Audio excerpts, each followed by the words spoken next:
Assalamualaikum warahmatullahi wabarakatuh. Halo Eto Friends. Perkenalkan saya Farid Nur Hidayat, mahasiswa program studi pendidikan IPA Universitas Negeri Semarang. Pada Etofo kali ini, saya akan membahas mengenai batik khas Blora. Apa sih perbedaan batik khas Blora dengan batik yang ada di daerah lainnya? Serta apa kaitannya dengan sains ilmiah? Nah, etnosains sendiri merupakan kegiatan merekonstruksi pengetahuan masyarakat ke dalam sains ilmiah supaya dapat digunakan dalam pembelajaran IPA. Untuk itu, mari kita sama-sama melihat proses pembuatan batik.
Halo Eto Friends, jadi sekarang saya sudah berada di rumah produksi batik Nimas Barokah yang berada di Kelurahan Beran, Kabupaten Blora. Nah, untuk lebih tahu lebih lanjut mengenai proses pembuatan batik atau mungkin sejarah dari batik Blora, kita akan lanjut bertanya-tanya kepada owner dari batik Nimas Blora.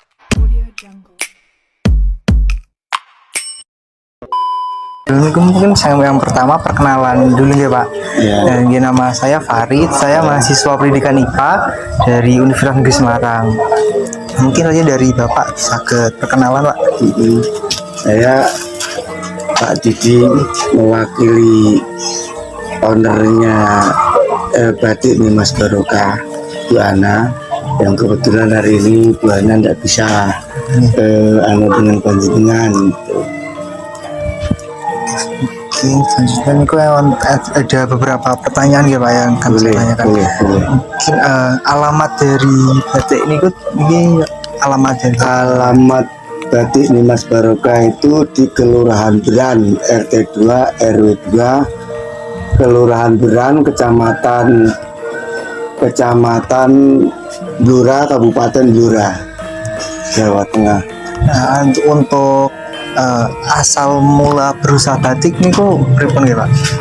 Asal mulanya dulu kan Bu Ana kan merantau, pertama kan ke Jepara, dia kan lama di Jepara, terus karena orang tua menyuruh untuk pulang, karena orang tua sudah sepuh disuruh pulang, akhirnya di sini kan bingung kan Mas, mau usaha apa gitu.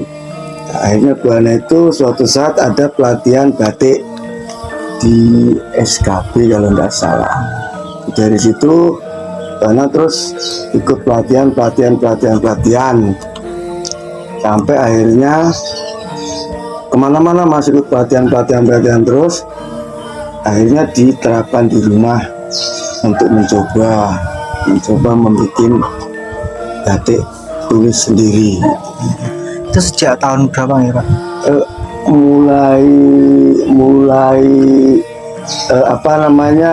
Nek produknya itu mulai boomingnya sekitar 2015 Mas. Kalau awalnya dari 2010, warna itu sudah nyanting, mewarnai, ikut ke orang Mas, ikut ke orang.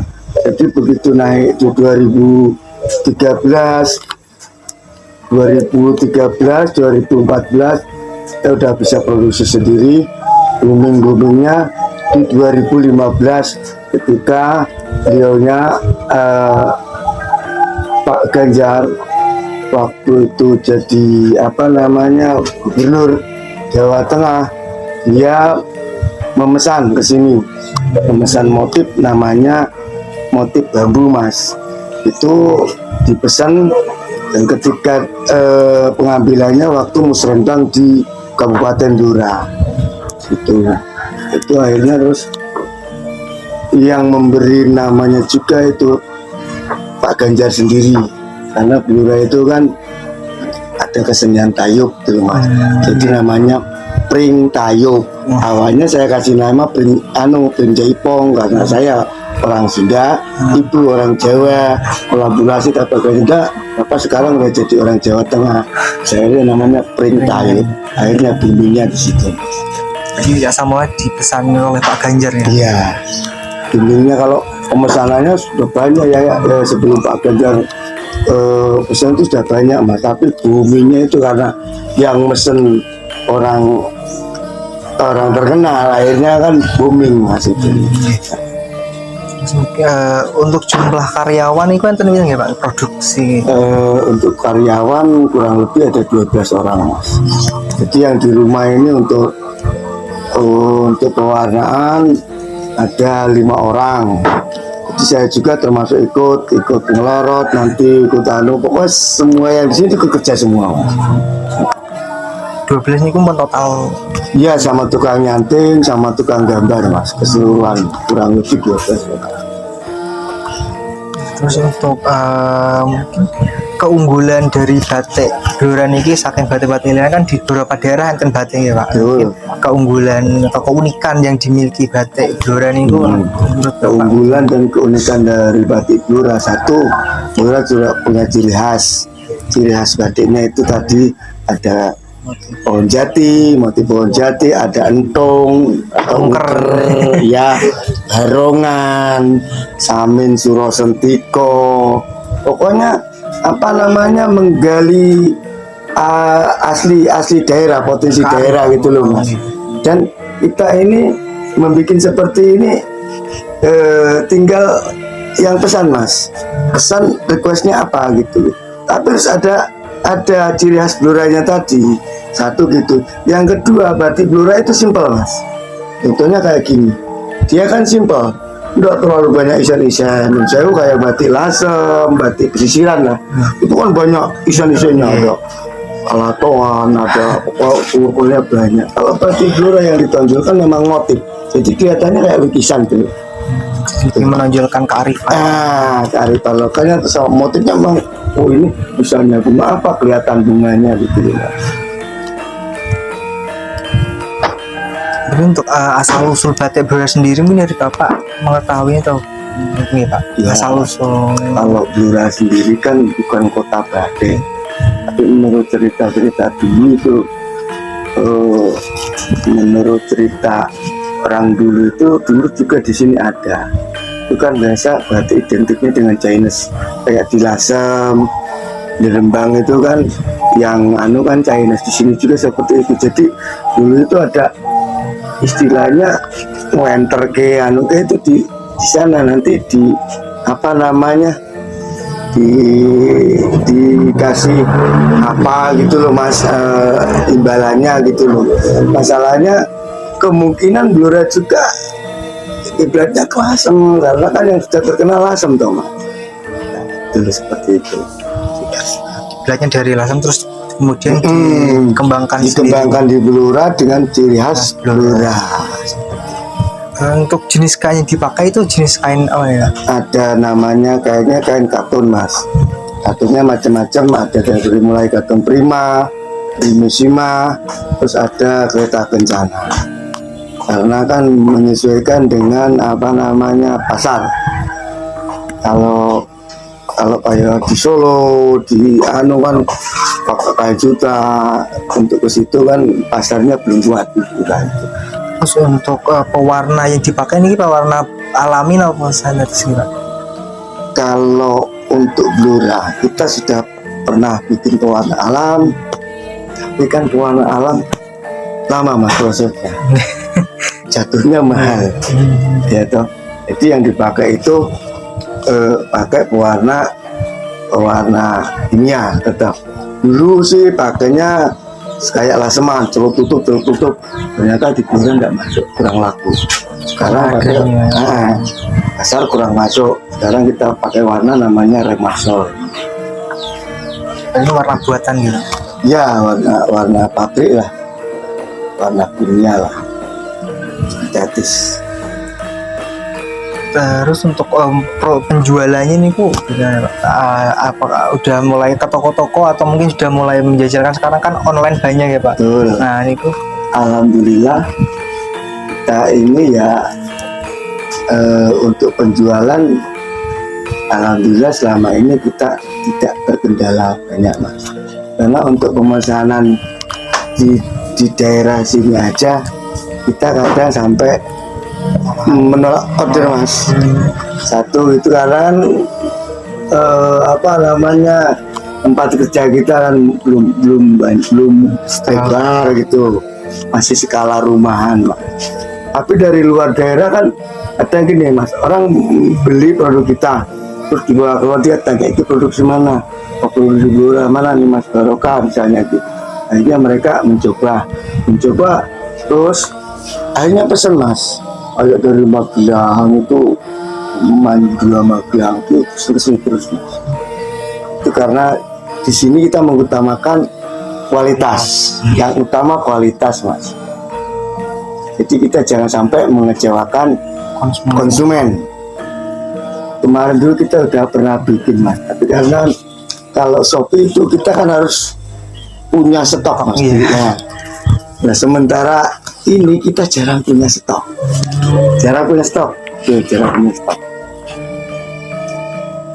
Karena memenuhi orderan aja kita udah nggak aneh. kalau yang di Instagram itu juga buka orderan ini. Ada Instagram. Kan kita kan punya relasi, kita bikin Instagram. Jadi ada, kalau ada yang beli ya kok itu Mbak. Di luar Dora gitu. Ya maksudnya Terus untuk mungkin kan sekarang udah zaman modern ya Pak. Ya. Cara untuk melestarikan ke batik Blora supaya semakin eksis, semakin lestari itu bagaimana? Kita menanamkan rasa cinta dulu Mas. Karena era modernisasi ini kan masih banyak dari luar seperti itu Mas. Dari diri kita sendiri memakai produk dalam negeri, mencintai dulu. Paling tidak setelah kita mencintai, menyenangi produk kita sendiri, ya produk dari luar kita kan bisa handle Mas. Kalau kita tidak mencintai produk kita sendiri, otomatis kita senang ke produk luar tuh, ya produk luar masuk. Karena batik ini kan sudah di UNESCO sediakan ya, ini kan ibaratnya kan sudah dipatenkan di Indonesia. Indonesia itu memang batik milik Indonesia. Kalau kita tidak bisa menjaga, tidak bisa melestarikannya kan nanti diambil sama orang luar. Niku dari batik Mas kan sosialisasi nopo ke tempat-tempat niku nopo? Kebetulan saya sering dianu sama dinas untuk mengajari batik Mas. Pembicara mengajari batik di sekolah-sekolah, di desa-desa, kelurahan. Kita sering ada dari SKP, dari Dignas, itu kita jadi tutor Mas. Ke desa-desa juga untuk kepengen belajar batik. Terus untuk mungkin dalam 1 bulan nih kok biasanya penjualan berapa? Untuk produksi 1 bulan kita minimal sekitar 150 sampai 300 Mas. Itu tergantung motif dan ini Mas, cuaca kan pengaruh Mas. Kalau ketika hujan kita nggak bisa digenjot produksi, kalau panas oke Mas.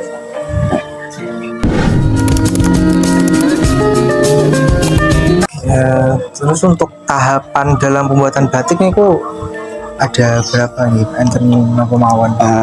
Tahapan pertama ketika kalau di sini ya, karena kan waktu pelatihan memang dari awal, dari ngeprotol kita menerapkan ilmu yang dikasih sama guru. Katanya guru jagoannya itu membuat batik itu harus yang benar terbenar. Jadi awalnya dari kain putih kita potong Mas, Ini kan sesuai ukuran. Kalau standarnya kan 2 meter Mas. Panjangnya 2 meter, lebarnya 1,15. Nah, setelah kita potong, kita baru proses direndam dulu Mas. Kainnya direndam. Direndam dulu, kain putihnya direndam. Fungsinya apa? Untuk membuka pori-pori, keduanya menghilangkan kotoran dari pabrik. Setelah direndam, kita jemur. Setelah jemur baru proses ngeplat Mas. Ngeplat itu membuat pola di kain yang dari patlot. Setelah dari patlot udah jadi, terus dicanting. Ketika nyanting udah jadi canting, terus proses pewarnaan. Setelah pewarnaan kita diamkan dulu Mas 2 malam supaya warna ini benar-benar resap. Nah, setelah 2 malam terus kita dikunci, istilahnya di orang batik dikunci atau mematikan warna, fiksasi untuk mematikan warna selama 1 malam, minimal 12 jam. Kalau di sini besoknya baru dicuci, terus digodok, dilorot Mas, menghilangkan malam ini.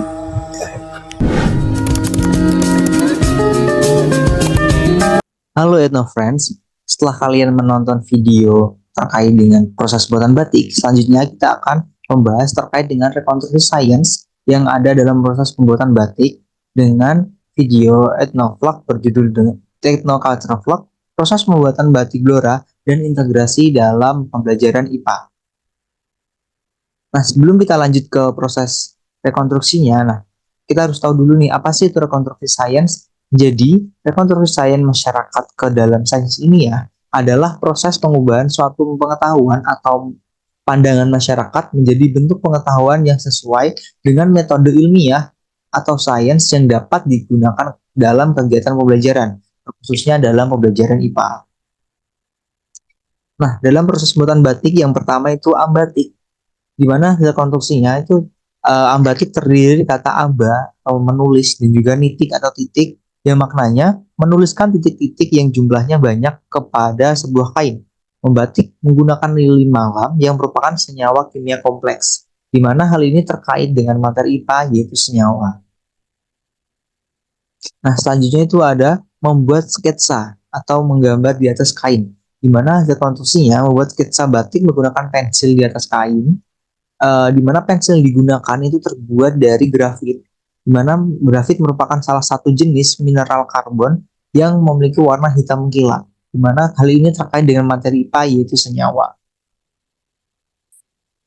Selanjutnya ada canting atau alat yang digunakan untuk mengambil cairan lilin malam yang digunakan untuk membatik, di mana canting yang digunakan itu terbuat dari logam tembaga atau kuningan yang dapat menghantarkan panas dengan baik, di mana hal ini terkait dengan materi IPA yaitu unsur.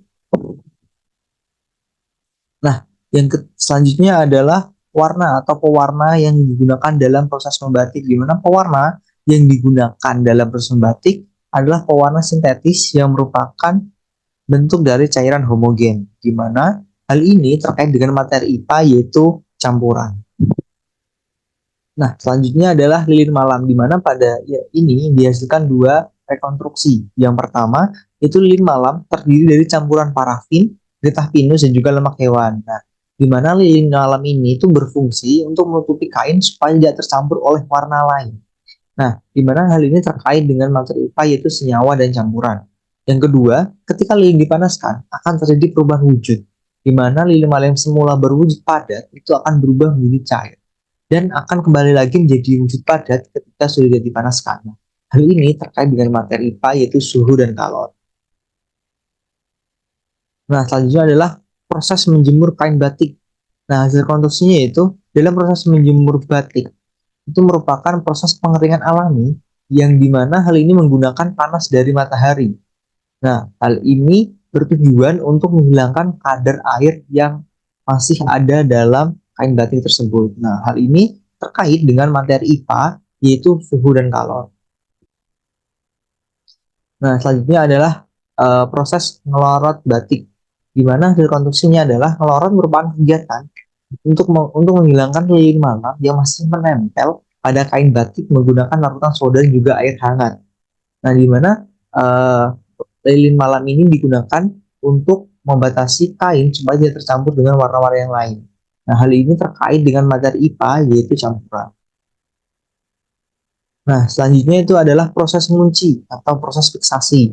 Hasil rekonstruksinya yaitu proses fiksasi atau proses pengunci menggunakan berbagai macam larutan fiksasi, yaitu larutan yang akan menguatkan warna dan mengubah zat warna alami sesuai dengan jenis logam yang mengikatnya, di mana larutan fiksasi yang lazim digunakan oleh para pembatik yaitu adalah tawas, kapur, dan juga tunjung. Nah, di mana hal ini terkait dengan materi IPA yaitu campuran. Baik, terima kasih. Itu adalah hasil dari rekonstruksi sains yang telah saya lakukan terkait dengan proses pembuatan batik.